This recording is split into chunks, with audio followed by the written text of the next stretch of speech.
Big Boss season 19 के week 7 का nomination का लिस्ट आ चुका है। और नॉमिनेट जो हुए हैं वो है अश्नूर कौर, जिशान कादरी, नीलम गिरी, मृदुल, प्रणीत और वशीर अली, यानी कि ये टोटल 6 नॉमिनेट हो चुके हैं। तो वीडियो पूरा देखिए और पता लगाइए आखिर कैसे हुआ नॉमिनेशन, इस वीक में क्या था टास्क। इसके लिए पूरा वीडियो देखना होगा। पसंद आए तो लाइक शेयर सब्सक्राइब करना बिल्कुल मत भूलें। तो हाय हेलो नमस्कार जय श्री राम, कैसे हैं आप लोग। स्वागत है आपका मेरे ब्लॉग आपका फेवरेट ऋषि में। और बिग बॉस सीजन 19 का वीक 7 स्टार्ट हो चुका है और नॉमिनेशन की लिस्ट भी आ चुकी है। तो इस बार का जो नॉमिनेशन टास्क है वो थोड़ा अपने अंदाज में हुआ, यानी टास्क जो हुआ वो हुआ चुड़ैल के घर में। चुड़ैल यानी कि कहा जाए 2 चुड़ैल थी उसमें। और पहली बार बिग बॉस ने फराहना को उसका असली रूप दिखाया और उसको चुड़ैल बनाया। वो एक्चुअल में चुड़ैल ही है, उसको असली रूप भी नहीं दिखाया और उसको बनाया झाड़ूवाली चुड़ैल। तो इस बार जो थे नॉमिनेशन के 2 जज थे, यानी कि संचालक, बिग बॉक्स की भाषा में बोले तो 2 संचालक। पहली संचालक थी फरहाना द चुड़ैल नंबर 1 और दूसरी संचालक थी जो नई नई आई हुई है, चहर की बहन मालती चहर, वो थी संचालक नंबर 2। तो दोनों बने इस बार के संचालक। और टास्क ये था कि 2 टीमों में डिवाइड किया गया पूरे ग्रुप को, और दोनों ग्रुप में से चुड़ैल जिस ग्रुप के लोगों को सबसे ज्यादा खाएगी वो होंगे पूरे के पूरे ग्रुप नॉमिनेटेड। यानी कि स्टार्ट हुआ और पहला जो पारी था, यानी 5 टोटल होंगे उसमें, पहला जो था उसका मालती का बारी था। मालती ने सबसे पहले आउट किया the most handsome person in this Bigg Boss season 19, the Abhishek Bajaj. उसको किया आउट, पहले उसको खाया। मुझे लग रहा है मालती चार नई नई आई है, उसको थोड़ा सा फेम चाहिए, उसको दिखना चाहिए, और उसको पता है वो बाहर से आई है और बाहर में अभिषेक बजाज का जलवा है। ठीक है, अभिषेक बजाज का जलवा है, इसलिए उसने उसको नॉमिनेट किया ताकि लोग देख सकें उसको पर्दे पे। एटलीस्ट 10 मिनट तो रहेगी वो।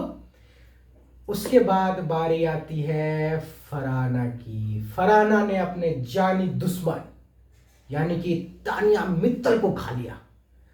तानिया मित्तल को फरहाना ने खा लिया, यानी कि तानिया के साथ उसकी लड़ाई बहुत पहले से चल रही है। नॉमिनेशन टास्क से पहले भी लड़ाई थी, आगे बताता हूं क्यों हुई थी लड़ाई। अब तीसरे नंबर पे फिर से आया। इस तरह से लोगों ने खाने शुरू किए सारी चुड़ैल लेके करके, और अंत में जो बशीर की टीम थी वो टीम के ज्यादा मेंबर खाए गए, जिसके कारण वसीर की पूरी टीम हो गई नॉमिनेटेड। अब वसीर की टीम में जो है वो कौन कौन थे, उसमें थे जिशान कादरी, प्रणीत मोरे, बशीर अली, अश्नूर कौर, नीलम गिरी और मृदुल तिवारी। यानी ये 6 नाम जो हैं वो नॉमिनेशन की लिस्ट पे आ चुके हैं। यानी इस वीक में इस 6 में से किसी भी एक को घर से होना होगा बेघर, यानी वो इस घर से बेघर होंगे और अपने घर में वो एंट्री करेंगे। तो देखते हैं आगे क्या होता है, कौन इस बार बाहर जाता है। लेकिन अभी बिग बॉस की टीआरपी को बढ़ाने के लिए एलविस यादव आए थे, टीआरपी बढ़ी भी उनके आने के बाद। लेकिन उसके बाद फिर से बिग बॉस में वही रंग चालू हो गया। बिग बॉस पूरा डिवाइड हो गया 2 ग्रुप में, जैसा पहले से है। एक ग्रुप आप अश्नूर, अभिषेक, प्रणीत, थोड़ा बहुत मृदुल और गौरव है उस ग्रुप में, और बाकी ग्रुप में सारे जुड़े हुए हैं। मालती चहर ने भी अमाल का ही ग्रुप पकड़ा, लेकिन मुझे मालती चहर थोड़ी बहुत लग रही है यार, दिमाग से खेल रही है वो बंदी। आते ही सबने उस अपने बारे में पूछा उससे कि मैं बाहर कैसा दिख रहा हूँ, कैसा दिख रहा हूँ, कैसा दिख रहा हूँ। मालती चहर ने सबसे ज्यादा एक्सपोज किया तानिया मित्तल को। तानिया मित्तल ने बोला था बिग बॉस के इस वीकेंड में कि वो 6 बजे के बाद घर से बाहर नहीं निकलती, वो साड़ी के अलावा कुछ नहीं पहनती। तो उसने तानिया मित्तल को ये चीज बताया कि तुमने तो बोला था तुम साड़ी के अलावा कुछ नहीं पहनती, लोग तुम्हारे छोटे छोटे मिनी स्कर्ट्स वाले वीडियो बाहर निकाल रहे हैं, यानी कि तुम अभी ट्रेंडिंग में हो झूठ बोलने में। तानिया मित्तल ने बोला मैं कुछ नहीं बोलूंगी। एक्चुअल में तानिया मित्तल झूठ ही बोलती है यार। फैक्ट्रीज है मेरे, फैक्ट्रीज। अरे गाय पालने वाले या फिर भैंस पालने वाले को फैक्ट्री नहीं कहते हैं, फैक्ट्री मतलब कुछ और होता है। उसने बोला उसके खदान है, फैक्ट्री है, दवाई की फैक्ट्री है, कपड़े की फैक्ट्री है, साड़ी की फैक्ट्री है, उसको 6 बजे के बाद उसको बाहर नहीं निकलने दिया जाता है। तो ये सब बहुत सारी झूठ बात उसने बोली है पूरे सीजन में। तो वो सारी वो उसके एक्चुअल में उसके वीडियो बाहर भी आ रहे हैं।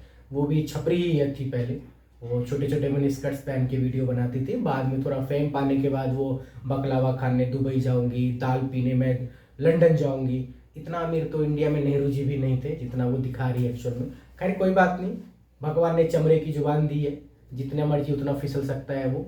और इंडिया में एक चीज़ है, बोलने की आपको पूरी आज़ादी है। आप अपने आप को अंबानी के पड़ोसी भी बोल सकते हैं, कोई कुछ नहीं बोलेगा। और अब बारी आते हैं फरहाना और तान्या मित्तल में लड़ाई स्टार्ट हुई। अब किस चीज़ को लेकर के लड़ाई स्टार्ट हुई? तान्या मित्तल बार बार फरहाना को बोल रही है कि डिसाइडर वोट मैंने तुम्हें दिया है, डिसाइडर वोट मैंने तुम्हें दिया है। फरहाना भट्ट ने आकर के बोला उसको सीधा, डिसाइडर वोट तुमने मुझे इसलिए दिया क्योंकि तुम सब नीलम को बचाना चाह रहे थे। और ये बात सही है, सब मिलकर के नीलम को ही बचाना चाह रहे थे, क्योंकि घर में एक आंदोलन चल रहा था, नीलम बचाओ आंदोलन, जो कि बिग बॉस ने बहुत अच्छा नाम दिया, नीलम बचाओ अभियान का। इसके अलावा हम आते हैं, बात होते होते दोनों में एकदम झड़प हो गई और तान्या का असली रूप भी बाहर दिखा। मैं तुम्हारी तरह बात नहीं कर सकती, लेकिन वो इतना जोर जोर से चीख रही है, मुझे लगता है एक आध हफ्ते में वो गाली देना भी स्टार्ट कर देगी। मुझे पता है वो अभी तक शुद्ध संस्कारी औरत बन के घूम रही है घर में। एक हफ्ते में वो गाली देना भी स्टार्ट करेगी, क्योंकि वो आई तो वहीं से है, काम तो उसने वही सब किया है जो सारे करते हैं फेम पाने के लिए। वो बस थोड़ा अपने आप को शुद्ध दिखा रही है कि मैं ऐसी नहीं हूँ।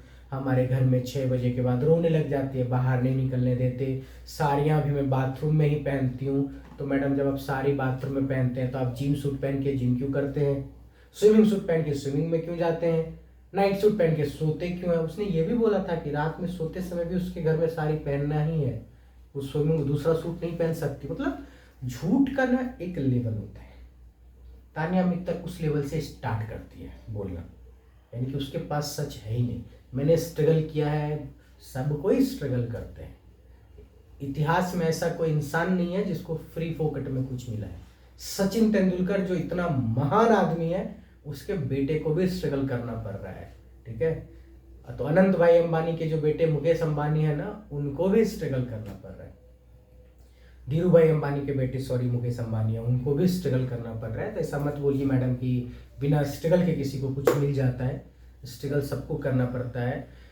और पूरे दिन में मुझे यही लग रहा है कि ये जो मालती चहर है, कहीं ये एल्विस यादव की तरह जीत के ना चली जाए शो, क्योंकि इसने सब कुछ 6 हफ्ते बाहर देखा है, इसको सबके बारे में पता है, कौन दिख रहा है कौन नहीं दिख रहा है। इसने सबसे पहले सॉफ्ट टारगेट किया अश्नूर कौर और अभिषेक बजाज को, क्योंकि उसे पता है कि बाहर इन दोनों ने अपना जलवा बिखेर रखा है। लोग बहुत पसंद कर रहे हैं, बिग बॉस की टीआरपी भी इनके कारण ही जा रही है, क्योंकि इन दोनों के पास एक पॉजिटिव वाइब्स है जिसको लोग देखना पसंद करते हैं। ये दोनों जब बात करते हैं तो लोगों को इरिटेट नहीं करते हैं, लोगों को अच्छा लगता है देखना, गुड वाइब्स आते हैं। लेकिन जब वही सहवाज और ये लोग बात करते हैं तो लोग अब इरिटेट होते हैं उनको देख करके, ठीक है। तो अक्सर लोगों को अच्छी चीज़ें लगती हैं अच्छी, ये सच्चाई है, ये दुनिया का रिवाज है। आप कितने भी बुरे बन रहोगे, लोग आपको 1 हफ्ता 2 हफ्ता याद करेंगे, बाद में फिर सारे लोग अच्छा ही देखना पसंद करेंगे। तो बताइए आपको ये कैसा लग रहा है बिग बॉस का सीजन, और कौन होगा इसका विजेता। इसके लिए आप प्लीज़ बिग बॉस देखना शुरू करें, देखिए। और सबसे बड़ी बात, अगर आपको ये वीडियो पसंद आए तो लाइक करें, शेयर करें और सब्सक्राइब करें चैनल को। तब तक के लिए thank you so much, bye bye, take care, love you.